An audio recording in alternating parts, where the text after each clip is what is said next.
노여움은 사나운 불보다도 더 무섭다. 그러므로 항상 자기 자신을 잘 지켜서 노여움이 들여오지 못하게 해야 한다.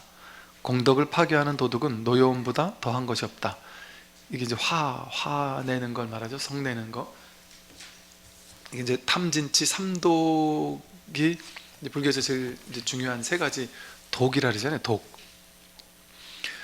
왜 그러냐면 우리의 괴로움의 원인은, 우리가 고통받는 원인은 분별심이라 그랬죠.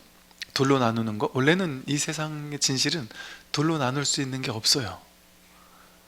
이건 뭐 더 좋거나 더 나쁜 것도 없고 옳거나 그런 것도 없고 그냥 하나의 평등한 불이한 평등한 어떤 그냥 있는 이대로일 뿐이란 말이에요. 좋고 나쁘고 옳고 그렇고 그런 게 없어요 사실은. 그런데 우리가 분별심을 따라가다 보니까 분별의 세계에서는 한도 끝도 없이 옳고 그른 게 나뉘고, 그 분별해가지고 옳고 그른 걸 딱 둘로 나눠버리면 패가 나뉘기 시작합니다. 이걸 옳다고 생각하는 패, 틀렸다고 생각하는 패. 그래가지고 싸우게 되고 전쟁을 일으키게 되고. 여러분 제가 아까 말씀드린 것처럼 예를 들어 여러분이 불자예요. 나는 불교라서 맹목적으로 불교를 사랑해. 나는 스님들은 맹목적으로 좋아. 나는 불교는 무조건 맹목적으로 좋아. 이렇게 얘기를 하는 사람이 있어요. 그 사람이 스님이 무슨 말을 해도 다 맞아 하고 신뢰하고 막 다 좋아요. 그런데 딱 하나, 예를 들면 딱 하나, 정치적으로 내가 좋아하는 거 반대쪽을 얘기하면 그 사람이 갑자기 싫어지기 시작한다 그러더라고요. 이 정치에 너무 과하게 빠져 있는 사람은 그런다고 그러더라고요. 그래서 누가 이제 저한테 그런 얘기를 하더라고요. 스님 혹시 이거 좀 약간 신도님들의 어떤 종교적 이런 거를 좀 피해가기 위해서 일부러 특정 스님은 어떤 종교적 성향, 아니 정치적 성향이 있는데도 불구하고 특정 정치적 성향을 밝히지 않는 거 아닙니까? 빨리 밝히십시오. 그래서 스님도 밝히세요. 뭐 어떤 스님은 이쪽 편이고 어떤 스님은 저쪽 편인 것처럼 스님은 어떤 편인지 좌우인지 명확히 밝히십시오. 이렇게 얘기하는 사람이 있더란 말이죠. 제가 제일 하고 싶은 게 그거였고, 이건 저는 꽤 오래됐어요. 한 20년 전부터 이 얘기를 너무 하고 싶었었어요. 왜 세상은 둘로 나누어서 돌아가야 되지? 좌나 우나 뭐 보수나 진보나 어떤 늘 둘로 나눠서 그 중에 하나 선택하는 방향으로 왜 가야 되는 거지? 심지어 영화도 선악 무조건 둘로 나누잖아요. 근데 요즘엔 시대가 바뀌고 열리다 보니까 요즘 영화가 우리 뭐죠? 뭐 지하실에 있던 뭐 어쩌고 하는 영화가, 기생충 같은 영화가 주목받은 이유 중에 하나가 그거라대요. 선악이 누가 선이고 누가 악인지, 이게 누가 편들어야 되는지, 이게 전에 그런 어떤 기법을 새롭게 사용을 했다 뭐 이런 식의 얘기를 쓰는 사람도 있던데, 영화에서도 이제는 선악이 명확하게 나뉘어가지고 선이 이기는, 예를 들어 뭐 이런 식의 영화 속에서 우리는 통쾌함을 느끼는 게 상당히 고전적인 레퍼토리잖아요. 그런데 이제는 왜 그렇게 해야 되지? 왜 사람이 반드시 선만 있거나 악만 있지? 주인공들이 보면은 대부분 선이거나 악이 명확히 나뉘잖아요. 착한 놈 나쁜 놈 명확히 나뉘잖아요. 근데 실생활에서 실제 그러냔 말이죠. 아니잖아요. 우리 인연 따라 이곳에선 선의 역할을 하기도 하고 저곳에서는 악의 역할을 하기도 해요. 나쁜 역할을 해야 될 때도 있단 말이에요. 제가 이제 군종교구에 있을 때 본의 아니게 이제 뭐 중요 직책을 맡다 보니까 그 직책을 맡았을 때 어쩔 수 없이 감사를 나가야 되는, 제일 힘들더라고요. 감사를 뭐 이렇게 좀 잘못을 캐고 보고 막 이래야 되니까, 이런 것처럼 뭔가가 이렇게 우리는 딱 둘로 나누는 것, 이게 이제 너무 익숙하단 말이에요. 근데 그게 분별의 전형적인 구조란 말이에요. 그러니까 우리는 중생들은 거기서 벗어날 줄 모르는 거예요. 왜? 그거밖에 안 해봤으니까. 그거밖에 안 해본 거예요. 옳으냐 그르냐, 선이냐 악이냐, 정체를 분명히 해라, 이런 거. 정체를 분명히 하는 것만이 옳은 것일까 말이죠. 그걸 깨뜨리는 게 마음 공부거든요. 그게 불이법이거든요. 그게 분별을 깨뜨리는 거거든요. 불교는 맨날 불이 중도하라 그러잖아요. 어느 극단에도 치우치지 말라 그러잖아요. 그게 중도잖아요. 그래 놓고서도 안 믿어요. 그럴 수가 없대요. 그래서 아니 뭐가 그럴 수 없지 그랬더니, 사람이 성인이 정치적 성향이 없을 수가 없다, 이럴 수가 없다. 어떻게 그게 가능합니까 스님? 말도 안 되지 않습니까? 어떻게 그게 가능할 수가 있죠? 이렇게 얘기를 하면서 끝까지 저보고 위선을 떤다고 빨 색깔을 밝히라고 그러는 사람이 있더란 말이죠. 근데 이제 시대가 열리고 있잖아요. 시대가 열리고 있어서 더욱더 이 열리는 시대에는 어떤 한 가지 진영에 사로잡혀야 되는 게 아니에요. 나를 어떤 진영에 가둬놓고 이게 나야 라고 할 필요가 없습니다. 그게 제일 중요한 거예요. 어떤 하나가 나라고 해서 그 자리에 딱 또아리를 틀고 앉는 것이 머무는 거잖아요. 집착하는 거잖아요. 불교는 뭐예요? 무주법이라 그러잖아요. 머무는 법 없이 마음을 내라고 하잖아요. 무집착, 어디도 집착하지 말라고 하잖아요. 어디도 머물러 있으면 그건 극단에 치우친 것이다 라고 얘기하잖아요. 근데 이 얘기를 하면 불자들조차 그 이해를 못해요. 어떻게 그럴 수가 있지? 왜? 사람들은 옳은 거 아니면 그런 거, 맞는 거 아니면 틀린 거, 이거 아니면 저거 나누는 것밖에 안 해봤으니까 그런 거예요. 나누는 것밖에 해보지 않았으니까. 그러니까 스님이 정치적으로도 색깔을 모호하게 해가지고 이쪽 저쪽 편을 다 들면서 신자들을 이렇게 양쪽 신자들을 다 이렇게 하려고 하는 것 같더니 스님이 요즘엔 보니까 종교적으로도 모호하게 불교면서 뭐 타종교에 대해서도 관대한 척하면서 불자뿐 아니라 타종교 신자들까지 이렇게 뭐 신자화 하려고 하느냐, 예를 들어 이런 식으로 별의별 사람이 다 했어요. 그러니까 이게 탁 둘로 나누는 게 너무 익숙한 사람들에게 여러분 가만히 보세요. 이제 우리 친척 중에, 여러분 친척 중에, 저도 그래요. 우리 친척 중에 교회 다니는 사람 있지 않아요? 성당 사람 있지 않아요? 심지어 저는 제가 유치원, 성모 유치원 다녀봤었고요. 또 중학교 때 교회도 가봤었어요. 교회도 가봤었고. 그러니까 저 지금도 기억나요. 성모 유치원에서 이러고 이렇게 기도하고 있는데 다들 막 이렇게 거룩하게 기도하고 있는데 친구가 이게 상 밑으로 막 이쪽 저쪽 왔다 갔다 막 하는데 그게 너무 부러워서 누가 이렇게 보니까 아무도 뭐라고 안 그래서 기도하는 시간에 이제 왔다 갔다 하던 기억이 나거든요. 그 중학교 때 또 크리스마스 되면은 교회 가서 뭐 이만큼 받아와요. 이렇게 비닐봉지로 과자 받아오고 그 재밌었던 기억도 있고.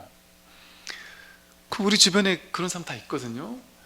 그런데 그 사람들이 이게 우리 사바사 이러잖아요. 사바사, 케바케 이러잖아요. 사람이 따라 다른 거지, 그죠? 사람에 따라 다른 거지 종교 믿는다고 딱 정할 수 있습니까? 어떤 종교를 믿어도 훌륭한 사람이 있고 불교를 믿어도 훌륭하지 못한 사람 얼마나 많아요. 그러니까 그걸 보고 부처님이 뭐라 그러셨냐면 특정 종교라든지 특정 믿음이라든지 특정 계층이라든지 사성 계급이라든지 그건 없다. 그 사람의 행위를 보고 말해라, 이렇게 얘기를 하죠. 행위가 성스러우면 그 사람은 성스러운 사람이고, 행위가 성스러울 때 그 사람은 성직에 있는 사람인 거지, 내가 뭐 계를 받고 아니면 특정 종교 성직자가 됐다고 성직이 아니라는 거죠. 그 사람의 행위에 따라서 성스럽다 성스럽지 않다를 나뉠 뿐이다 라고 얘기를 하셨단 말이죠. 그러니까 뭐랄까요, 목사님이 설교하시는 거, 신부님이 강론하시는 거, 스님이 설법하시는 거, 이게 전부 다 뭐가 이게 없으면 자기 마음이 없으면 이게 뭐 신성이라고 하든 불성이라고 하든 이 마음 하나가 없으면 어떻게 그걸 할 수가 있어요. 그러니까 이거를 종교라고 이름하면은 이런 문제가 생겨요. 종교라고 이름해버리면. 그러니까 지금 서양에서는 에카르트 톨레니, 바이런 게이틴 이런 사람들이 종교란 이름 하나도 안 쓰잖아요. 종교란 이름 하나도 안 쓰면서 본인도 종교 없다 그러면서, 본인들은 사실은 불교 경전이나 어록에서 엄청난 그 깨달음 이후에 도움을 많이 받거든요.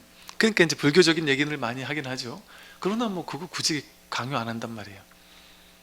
앞으로는 이렇게 보수적인 특정 틀에 갇힌 종교적인 이런 것들은 많이 무너지게 될 거예요, 앞으로 시대는.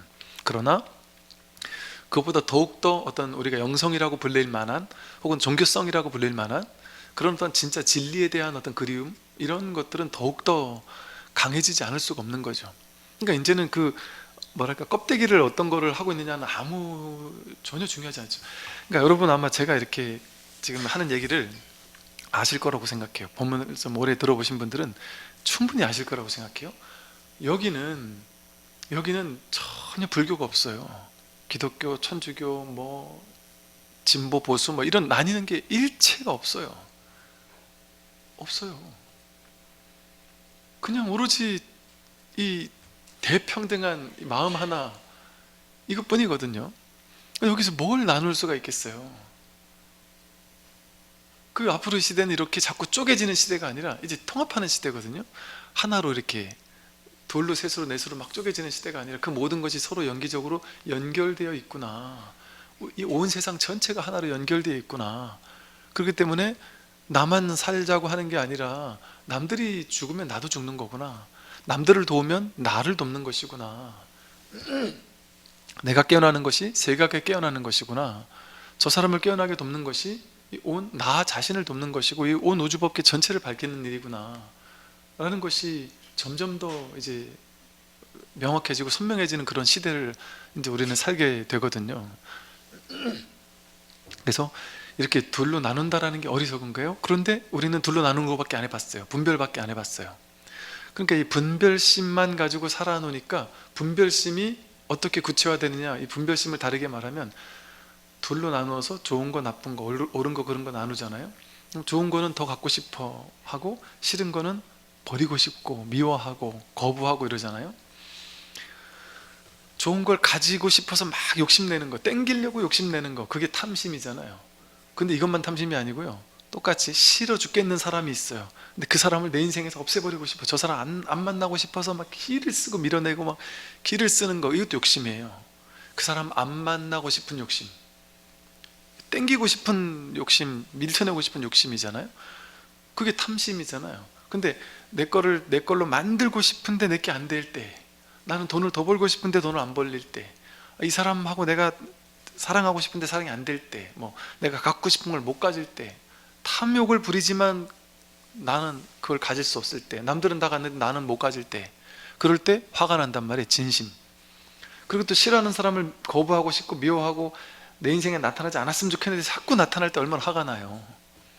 그게 진심이거든요. 이게 탐심과 진심이에요. 분별심을 다르게 말하면 탐심과 진심이거든요. 근데 그 탐심과 진심이 바로 치심에서 나왔단 말이에요. 치심이 바로 분별심이에요. 분별하는 마음이 치심, 어리석은 마음이에요. 무명, 어리석은 마음. 그게 탐진치 삼독이거든요. 그러니까 둘로 나누는 마음이 치심이고, 그 둘로 나눴을 때 탐욕과 성냄이 일어난단 말이에요. 그러니까 경전에서는 끊임없이 탐욕에 대해서 얘기하고 욕망에, 우리 첫 번째 장에서는 계속 집착과 탐욕과 욕망에 대해서 얘기했잖아요. 그리고 이제 노여움, 화, 분노 이런 게 나온단 말이에요. 그러니까 경전에서 나오는 모든 탐욕과 욕망에 대한 이야기들, 이걸 어떻게 읽어야 되느냐, 이게 바로 분별심이 한 단계 나아갔을 때 일어나는 부작용이거든요. 이걸 이제 촉수, 애취, 유생, 노사 이렇게 10연계에서 말하죠. 눈으로 뭔가를 보든지 어떤 걸 대상을 접촉했을 때 느낌이 일어난다.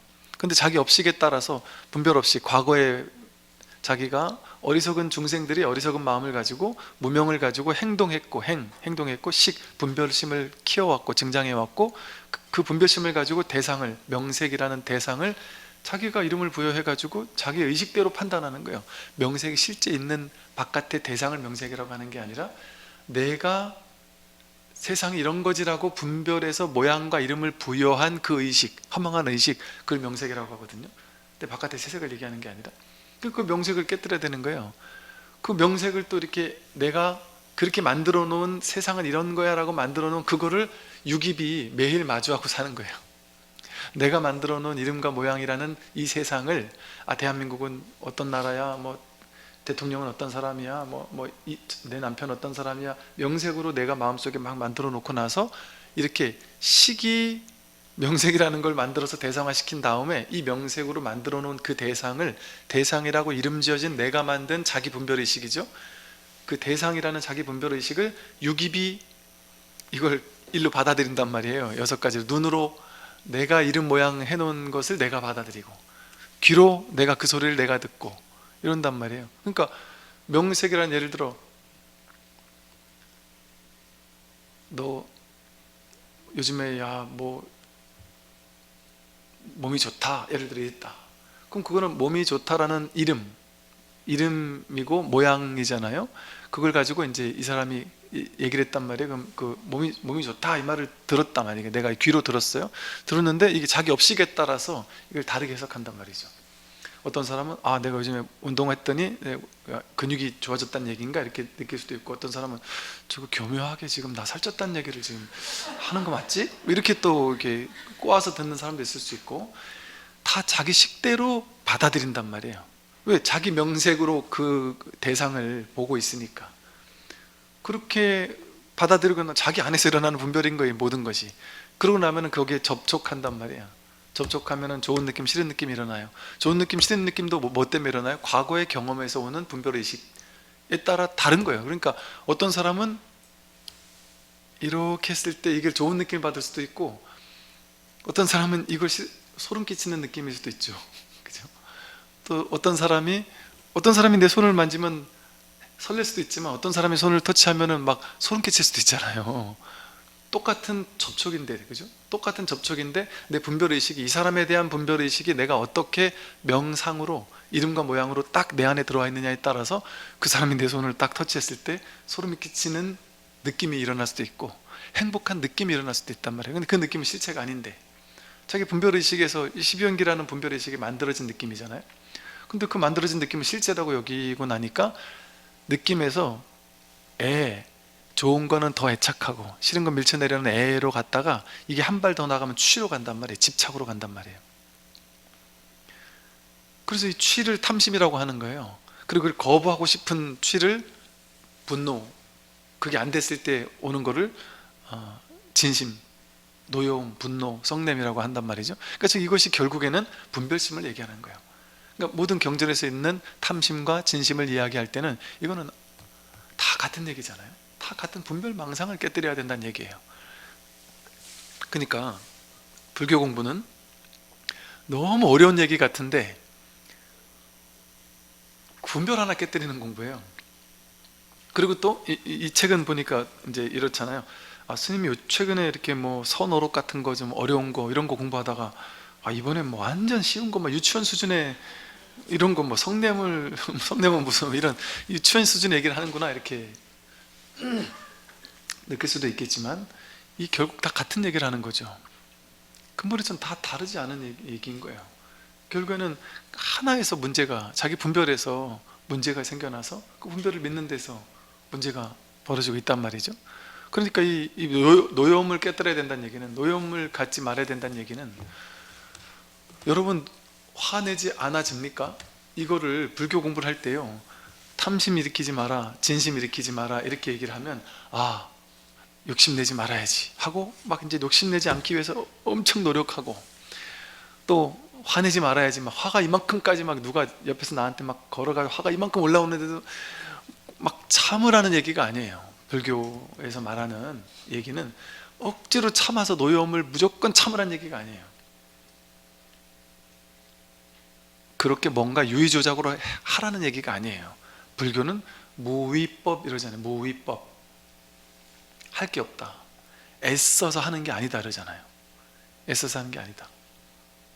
그래서 화를 내지 않으려고 노력하고 욕심 부리지 않으려고 노력하고, 그게 성공하기가 쉽지가 않아요. 안 돼요. 왜 그럴까요? 뿌리가, 탐진치 삼독을 일으키는 뿌리가 나잖아요. 내가 있으니까 내가 뭐 더 갖고 싶고 나한테 마음에 안 들게 하면 화가 나고 이러는 거잖아요. 이 탐진치 삼독이 일어나는 뿌리를 제거하지 않고서 탐진치 삼독만 제거한다고 되겠습니까? 나뭇잎이 마음에 안 든다고 나뭇잎 다 잘라봐야 그 다음 해 봄이 되면 또 난단 말이에요. 이 뿌리가 살아있는데 어떻게 그게 제거가 되겠어요? 나뭇잎을 깨끗하게 하고, 먼지가 묻어서 깨끗하게 하고 싶다고, 아니면 막 시들시들해져 간다고 나뭇 이파리에다 물을 주면 깨끗해지나요? 뿌리에다 물을 줘야지 깨끗해지잖아요. 그런 것처럼 근본적인 원인을 찾아서 그 원인을 통찰해서 꿰뚫어 깨달아야 되는 거예요, 공부는. 그러면 저절로 탐진치 삼독이 사라지는 거지, 저절로 그렇게 되는 것이지, 이 탐진치 삼독 가지고 싸우라는 얘기가 아니에요, 불교는. 근데 우리는 다 이제 이걸 이렇게 듣고 있어요. 그러니까 쉽게 말해서 깨닫고 보니까 탐욕이 다 허망한 거였구나. 그러니까 탐욕의 뿌리가 공한 줄 알게 되면 탐욕을 안 부리고 살까요? 안 부리고 살지 않아요. 탐욕을 부려도 이거고 안 부려도 이건 거예요. 그러니까 과도한 탐욕은 안 부리죠, 무리해서. 근데 인연따라 이렇게 막, 여러분 인연따라 돈 갑자기 잘 벌려요. 그럼 그거 갖다 반납하라는 얘기가 아니에요. 탐욕을 버리라는 게 인연따라 자연스럽게 되는데 그걸 뭐하러 버리냔 말이에요. 그걸 잘 누려 쓰면 되지. 그 인연따라 온 거니까 전혀 문제가 되지 않아요. 그러니까 자칫 이제 법정 스님의 무소유라는 것 때문에, 그러니까 그게 법정 스님 잘못됐다는 게 아니라 법정 스님은 그 당시 너무 탐욕에만 찌들어 있는 세상을 이렇게 그렇게 방편으로 써서 비판하셨잖아요. 그런데 그거를 이제 오해하면 안 되는 거예요. 어떤 오해냐면, 아, 불자는 욕심 부리면 안 되는 거구나, 돈 많이 벌면 안 되는구나, 적당히 벌어야 되는구나, 열심히 살아서 뭔가 성취를 크게 하면 안 되는구나, 무조건 가난해야만 되는구나, 법정 스님처럼 어디 저 산골짜기에 가서 농사 지면서 이렇게만 살아야 될까요? 그걸 얘기하는 게 아니란 말이에요, 법정 스님이. 그러니까 법정 스님의 그 맥이 있어요. 법정 스님의 맥, 그 가섭으로부터 이어지는, 가섭존자로부터 이어지는 두타행을 하는 사람. 근데 부처님 당시 그 무수히 많은 아라한이 있었지만 가섭존자는 비주류였단 말이에요, 쉽게 말해. 그렇게 두타행하는 사람은 부처님한테 특별히 검사를 맡았단 말이죠. 부처님, 저는 두타행을 하지만 아주 가난하고 없는 삶을 살고 이렇게 하는 걸 하지만 저는 여기 전혀 집착하지 않습니다. 이게 나에게 너무 자연스럽고 나에게 너무 편해서 이렇게 하는 겁니다. 그러니까 이렇게 하게 해주십시오. 그래서 너가 보니까 그거에 집착하지 않는구나. 그러니까 아까 말한 것처럼 나는 두타행을 하고 나는 법정 스님처럼 뭔가 없이 사는데, 없이 산다라는 데 집착하지 않는 거예요. 거기에 사로잡히지 않는 거예요. 그러니까 그렇게 살지 못하는 사람을 욕하지도 않는 거예요. 그러니까 그거 걸리지 않는단 말이에요. 머무는 법 없이 그러고 사는 거예요. 그렇게 하면 상관없단 말이에요. 근데 그 말이 반드시 어떤 생활, 삶의 어떤 방침을 얘기하는 게 아닌 거예요. 쉽게 말해, 무소유가 소유하지 마는 것이 불교적 삶이야, 이걸 얘기하는 게 아니에요. 불교적 삶이 정해진 게 있을까요? 만약에 무소유가 불교적 삶이면 그거는 무소유에 머무는 거죠. 소유는 내치고 무소유만 잡는 거잖아요. 소유는 나쁜 거고 무소유는 좋은 거야, 이렇게 해서 무소유를 잡고 무소유에 머물러 있는 거잖아요. 그래서 소유는 버리는 거잖아요. 그건 취사간택 아니에요? 소유에도 머물지 않고 무소유에도 머물지 않는 게 공부예요, 불교예요. 그러니까 이제 이 뿌리가 공한 줄 알면, 내가 공한 줄 알면 마치 뭐가 같냐면, 이게 꿈인 줄 알면 여몽한포영 여로 영려전 응장여시관 이러잖아요. 이게 꿈인 줄 알게 되면, 아, 이게 허상이구나, 꿈이구나라는 걸 알게 되면, 여러분 이제 꿈에서 이제 오늘 꿈인 줄 알고 꿈을 꾸기 시작했어요. 근데 이게 지금 꿈인 줄 내가 알고 자각몽을 꾸고 있어요. 근데 꿈속에서 내가 막 돈을 엄청나게 벌었어요. 엄청나게 벌었어요. 근데 꿈인 줄 아니까 이걸 버는 거에 대해서 죄의식이 없단 말이에요. 아, 그래도 무소유하라 그랬는데 나 이렇게 벌면 안 되는 거 아니야, 이런 생각이 없어요. 어차피 꿈인 줄 아니까 그거 가지고 그냥 재밌게 쓰겠죠. 뭐 필요한 사람 있으면 나눠주기도 하고 가지고 놀겠죠. 그러다가 또 다른 꿈을 꾸는데 너무 가난한 꿈을 꿨어요. 그럼 뭐 그냥 그 상관없단 말이에요. 뭐 부자인 사람 막 너무 질투해서 죽을라 그러겠습니까? 꿈인데, 저 부자인 쟤도 꿈이고 나도 꿈인데, 쟤는 지금 부자 역할하는 꿈을 꾸고 있고 나는 지금 가난한 역할하는 역할놀이를 하고 있는데, 쟤도 나고 나도 나고 하나의 마음인데 아무 문제가 되지 않잖아요. 부자도 문제가 되지 않고 가난도 문제가 되지 않죠. 성공도 문제가 되지 않고 실패도 문제가 되지 않죠. 젊음도 문제가 되지 않고 늙음도 문제가 되지 않아요. 아무것도 문제가 되지 않는 거예요. 꿈이라는 사실을 깨닫고 난다면. 그게 진짜 탐진치 삼독에서 노현하는, 그게 바로 지혜거든요. 이렇게 그 모든 것으로부터 자유로워지는 거예요, 불교는. 그러니까 이게 불법이 다른 세관법과 다른 점은 뭐냐면, 모든 사상, 철학, 종교 모든 곳에서 이게 좋은 거라는 걸 딱 정해주죠. 반드시 지켜야 될 것, 지키지 말아야 될 걸 딱 정해줘요. 선악을 정해줘요. 그리고 선을 실천해라. 잘 실천하면 너는 천국 간다, 못하면 지옥 간다. 그거를 심판하는 사람들이 종교마다 다 있단 말이에요, 염라대왕처럼. 근데 불교에서 그게 다 방편이란 말이에요. 다 방편이죠. 완전히 방편이죠. 그것은 그렇게 나뉠 수가 없습니다.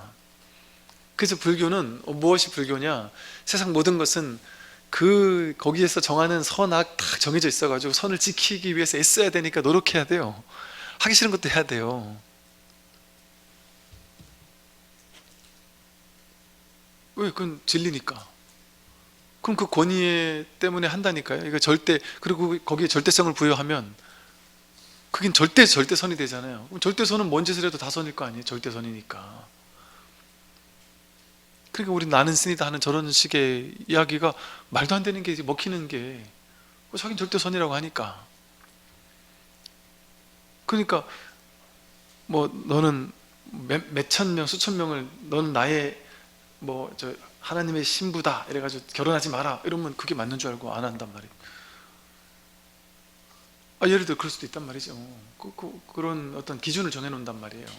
근데 불교는 신기하게도 내세우는 게 없단 말이에요. 주장하는 게 없단 말이에요. 이것이 절대로 오니까 반드시 이걸 실천하십시오 이런 게 없어요. 근데 그게 이제 처음에는 낯설어요. 왜냐면 뭐 시키는 게 없으니까.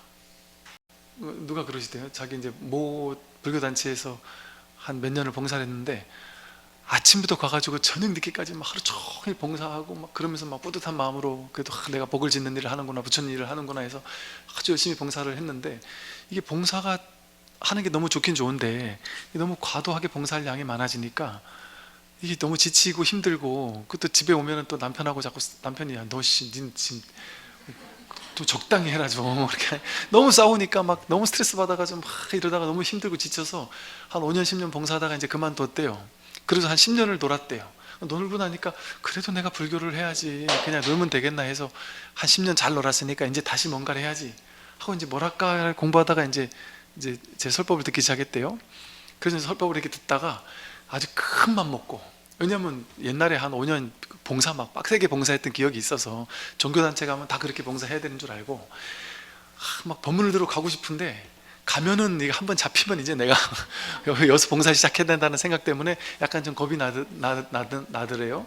그러다가 정말 한 1년 갈까 말까 하다가 큰 맘 먹고 내가 저기 가서 하는 봉사라면 내가 진짜 내가 열심히 봉사해 버리라, 큰 맘 먹고 진짜 내가 복을 줘야지, 그러면서 내가 깨달을 수 있으면 더 좋지 않겠나 해서 저기 내가 가겠다 해가지고 큰 맘 먹고 법회를 딱 했대요. 그럼 이제 법회 하기 전부터 1시간 전에 와 있으면 이제 전부터 사람들이 이제 와서 이름도 적고 뭐 이렇게 번호도 적고, 뭐 법회 끝나면 이제 나무라 해가지고 뭔가 하겠지 이렇게 했는데, 법회 끝났는데 저희는 특징이 법회 딱 끝나자마자 뭐 이렇게까지 빨리 가야 되나 싶을 정도로 다 빠져버리거든요. 5분 안에 다 빠져버리거든요. 그분이 혼자 가만히 있다가 아무도 안 잡고, 아무도 뭐지 싶어서 오늘은 그날이 아닌가 싶어서 갔대요. 근데 이제 3번 4번 왔는데 아무도 뭐 하라는 것도 없고, 심지어 그 옆에서 어떤 분 보니까 누가 여기 뭐 봉사할 거 없어요 그랬더니, 봉사할 게 너무, 봉사할 사람이 많아서 지금 뭐 굳이 안 하셔도 됩니다 뭐 이러는 거예요. 그래가지고 이게 뭐지? 이랬다는 거예요. 그러니까 이게 뭐냐면, 이제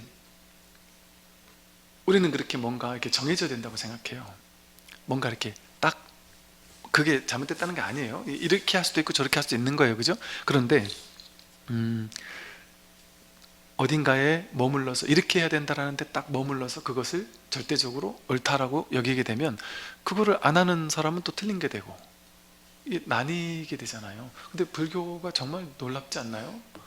불교는 뭐 하라, 이거 해라, 저거 해라 강요하지 않는단 말이에요. 반드시 이렇게 해야만 돼, 이렇게 하는 건 선이고 이건 악이야, 이건 절대 하면 안 되고 이건 절대 해야 돼, 이렇게 얘기하는 게 없지 않나요? 그러면서 그분 말이 처음에는 좀 이상하더라는 거죠. 왜냐면 뭐 해라는 얘기도 안 하고 뭐 하지 말라는 얘기도 안 하고 뭐 기도하라는 얘기도 안 하고, 어쨌든 최하 그래도 아무것도 하지 말라 해도 그래도 뭔가 매일같이 뭐 정기적으로 기도를 하라 된다든지, 뭐 독경을 하라 된다든지, 뭐 좌선을 하라 된다든지, 아니면 이런 것은 반드시 실천해야 된다든지 뭐 그런 얘기가 있어야 되는데, 이게 좋은 거다라고 얘기를 했는데 그 다음 다른 법문을 들어보면 또 그것도 굳이 안 해도 된다고 또 하다가, 뭐 해라 했다가 또 하지 말라고 했다가 또 뭐 할 수도 있고 안 할 수도 있다고 또 했다가, 그러니까 도대체 그럼 뭘 하라는 거지? 왜 저렇게 왔다 갔다 하지? 그럼 뭐야 도대체? 그럼 난 도대체 뭐라고 살아야 되는 거야? 그러니까 스님 제발 그러지 말고 저한테 숙제를 주세요. 뭘 해야 되는지를 딱 똑부러지게 알려주세요. 어떻게 하면 깨닫습니까? 신묘장구대단을 만독하면 깨닫습니까? 아니면 10만독하면 깨닫습니까? 제가 10만독하면 몸에 병이 날까요? 5만독을 하면 날까요? 뭔가 명확한 가이드라인을 제시줘야지. 그거를 제시하지 않는 단체는 내가 본 적이 없다, 이렇게 얘기할 수밖에 없단 말이죠. 그런데 불교에서 그것을 제시했던 것은, 절들에서도 그런 얘기 하잖아요. 근데 그게 잘못됐다는 게 아니라 방편이란 말이에요. 방편. 그런데 방편은 임시 방편이잖아요. 방편으로 가까이 가서는 이제 그 방편을 깨뜨릴 줄 알아야 된단 말이에요. 그게 지혜란 말이에요. 지혜를 가지고 방편을 깨야 돼요. 그래서 어디에도 머무르지 않아야 되죠. 이게 진짜 불교는 사람을 구속시키지 않아요. 그러니까 이제 여러분, 그 사이비 종교의 첫 번째가 뭐예요? 사람을 구속시키는 거예요. 딴 데 못 가게 하고, 그 자기 정체성 뽀록 날까봐. 딴 데 가면 비교가 되니까 내가 사이비인지 알게 될 거 아니에요? 그거 폐쇄돼 있단 말이에요. 열려있지 않단 말이에요. 폐쇄돼 있고 딴 거 못하게 하고 여기만 묶어두려고 하고, 여기서 뭐 월, 화, 수, 목, 금, 토일 계속 뭔가를 만들어서 여기 자꾸 모이게 해. 그게 이제 종교 안에서 이제 우리끼리 암암리에 그 이야기하는 게 그거예요. 모든 종교, 어느 종교든 신도님들이 절에, 교회, 성당에 오래 머물도록 해야 된다. 뭐라도 만들어서, 월요일은 뭐 무슨 모임, 화요일은 무슨 모임, 무슨 모임, 뭔가 자꾸 해야 된다 말이죠. 근데 이렇게 하니까 또 혹시나 또 제가 또 기성 이런 것들 다 비판하는 것처럼 들릴 수도 있는데, 비판하려고 하는 게 아니에요. 방편으로서는 아름답단 말이에요. 이게 좋단 말이에요. 그게 당연히 좋죠. 좋은 도반들과 함께 좋은 역할을 하고 좋은 일 하는 거 너무 좋은 일이에요. 그런데 그것만이 절대는 아니다는 얘기를 하는 거니까, 쉽게 말해. 그거는 할 수도 있고 안 할 수도 있다는 얘기예요. 제가 20대 때, 지금도 저한테 그런 상담하는 사람 많거든요. 제가 20대 때 뭐 아주 훌륭한 불교단체에 갔더니 너무 좋은데 너무 구속을 시키는 거예요. 여기 묶어가지고 못 나가게 하고, 여기서 나가면 진짜 큰일 나는 것처럼 뭔가 여기에 막 묶어놓는 거예요.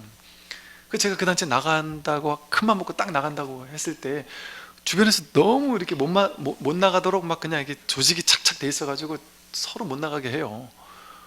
근데 막 그냥 대차게 그냥 더 이상 얘기하지 마라 하고 확 나버렸거든요. 나올 때 제가 그때 그 느낌을 잊을 수가 없어요. 내가 세상에 버려지는 것 같은 그 단체에서 하는 말들을 가만히 들어보면, 너는 여기 나가면 너는 진리를 버린 놈이야. 너는 올바른 것을 버린 놈이야. 너는 네 편하려고, 여기서 조금 힘들다고 해서 너 편하려고 나간 놈이야. 뭐 이런 식의 어떤 그 눈초리들, 그 단체에서 나온다라는 거에 대한 두려움. 그게 멀쩡한 단체인데도 그런 게 있는 곳도 있을 수 있단 말이죠. 근데 그게 이제 좀 잘못된 단체라면 더 문제겠죠. 그래서 제 친구 중에 하나는 저한테 딴 사람들 다 나오면 안 된다 그러는데, 그 친구 한 명이 저한테 이제 살짝 얘기를 하더라고요. 야, 너 진짜 부럽다 이러면서 존경한다 이러면서 우스개로 그러면서 하는 말이 뭐냐면, 나도 솔직히 나가고 싶은 마음이 너무 컸는데 와, 도저히 못 나가겠어서 나는 못 나갔다 이러면서 하는 말이 뭐였냐면, 나는 그냥 너의 의견도 나는 존중해. 그러니까 너 나가려면 나가도 좋아.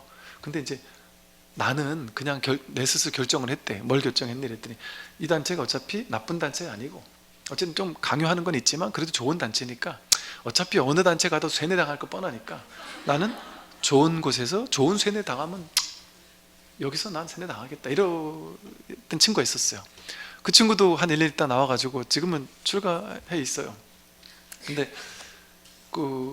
제가 이 말씀 드린 이유는, 저한테 상담하는 상당히 많은 분들 중에 불교도 있고 타종교도 있고, 그 단체, 그 종교적 단체에 너무 과도하게 이렇게 이거를 나가지 못하게 만들어 버리는 그런 단체에서 나올 때 엄청난 두려움을 안고 있는 거예요.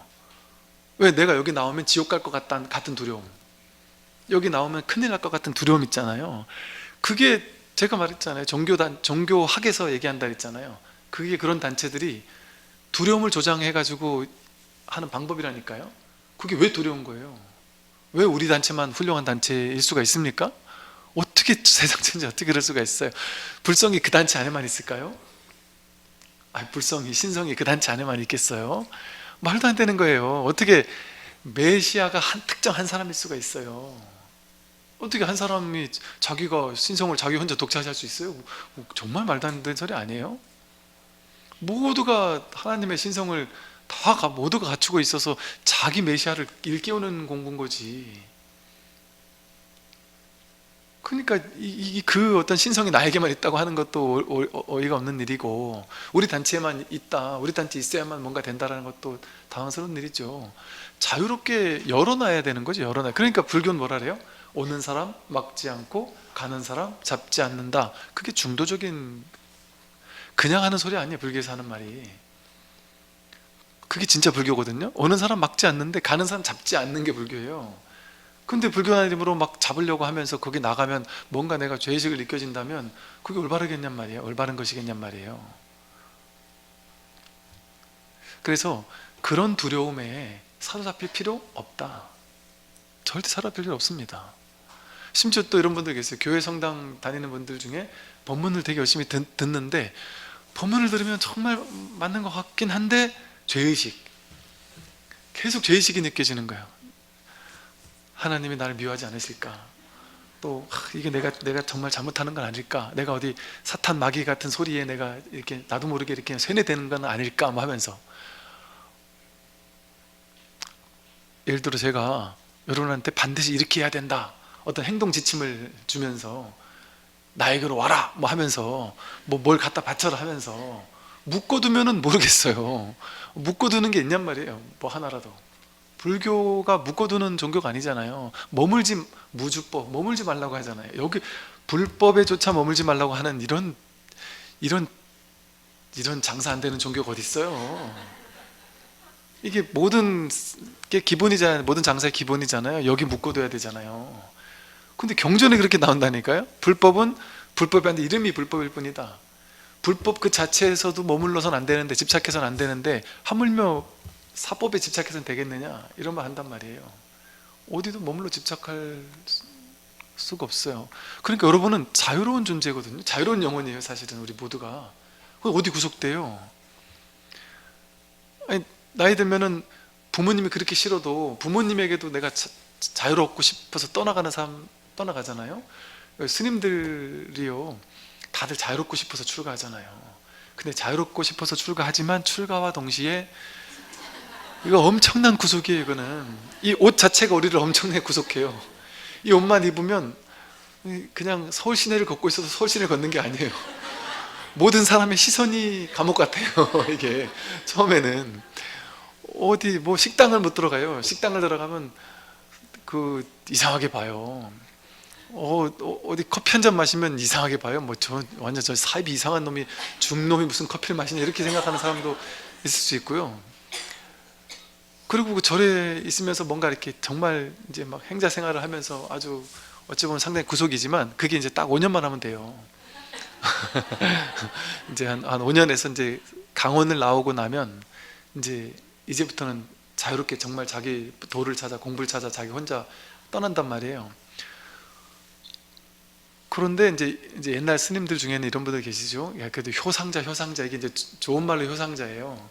효상자가 뭐가 효상자하면 5년 강원 졸업하고 났는데도 어디 딴 데 안 가고 은사스님 밑에서 은사스님 시봉하면서 은사스님 모시겠습니다 하면서 은사스님 이것저것 일도 도와드리고 하면서 그 절에서 뭐 은사스님 주지하면 밑에 총무 살면서 이렇게 열심히 일도 하고 뭐 이렇게 하는 그 효상자. 효상자를 되게 좋아해요. 좋아하지만 이제 스님들끼리는 또 이런 것도 있는 거예요. 아, 효상자 좋지. 그 효상자 할 사람은 효상자 하고, 나는 효상자 하려고 절에 온 거 아니다. 나는 자유롭게 떠나려고 절에 왔다. 그래서 은사 스님은 막 어떻게든 좀 이렇게 내 밑에 있었으면 좋겠는데 안 있는단 말이에요. 떠나간단 말이에요. 근데 그 스님들이 왜 떠나가겠어요? 어디로든 떠나갔는데 뭐 인도로도 가고 무슨 곳곳에 공부하러 막 여기저기 다녀요. 선방도 다니고 막 이래저래 공부하러 다닌단 말이에요. 그러니까 은사 스님도 한두 번 이렇게 얘기하다가 공부하겠다고 하면은 안 말린단 말이에요. 그게 공부니까 어디 머물 데가 없잖아요. 스승도 마음에 안 들면은 내가 은사스님 이분이지만 내가 찾아다니면서 공부를 하잖아요. 그게 이제 공부 안거의 전통이거든요. 여기저기 이 스승 저 스승 찾아다니면서 이 선방 저 선방 다니면서 공부를 하는 전통이란 말이죠. 그게 이제 머물지 않는 전통인 거를 형상화한 게 그 선사 스님들의 삶이거든요. 서원을 하는 스님들, 그냥 이렇게 자유롭게 다닌다는 말이 그런 말이거든요. 그래서 이것이 불교의 핵심이잖아요. 그럼 그걸 우리 현실에서 어떻게 해야 될 거냔 말이에요. 그게 불교에서는 신기해요. 불교에서는 반드시 우리 절만 나오라 하지도 않고 초파일되면은 희한한 전통이 있죠. 어떤 종교에서는 보통 우리 여기만 나와야 되려는데 초파일에 한 3군데 다니면서 여기저기 등 달아라 이러고, 성지순례 가도 3, 4순례를 가면서 이절저절 막 다닌단 말이에요. 다니는 게, 머물지 않는 게 이제 그런 전통 속에서 그런 문화 전통 같은 것들이 나오는 거거든요. 그러니 스님들조차 어느 한 스승에게도, 한 단체에도 근데 머물지 않고 운수납자라는 말이 그래서 있잖아요. 떠나는 건데, 하물며 공부인이라니 어떤 그 인연 따라 어떤 인연에 처해서 잠시 거기서 있는 건 좋단 말이죠. 근데 이제 그게 아니라, 그게 구속 때문에 내가 이렇게 그걸 어떤 절대적인 뭔가로 알면서 그러면 안 된단 말이죠. 심지어는 이런 분들도 있었거든요. 이렇게 막 겁을 주는 게 있어요. 이렇게 그 사람이 여기 오래 있다, 이 사람이 내가 필요한 사람인데 이 사람이 떠나가려고 한다. 그럼 못 떠나게 하려고 겁을 줘요. 겁을. 너 여기서 나가면은 오래 살겠냐? 넌 죽고 나서 내 사식구지도 안 해줄 거야. 그러지만 하여간 그러면 안 되는, 어딘가 머물러 있으면 안 되는 거예요. 그래서 우리는 자유로워야 하고, 또 어떤 분별에서도 어떤 머물러 있어서는 안 되는 게 이 공부죠.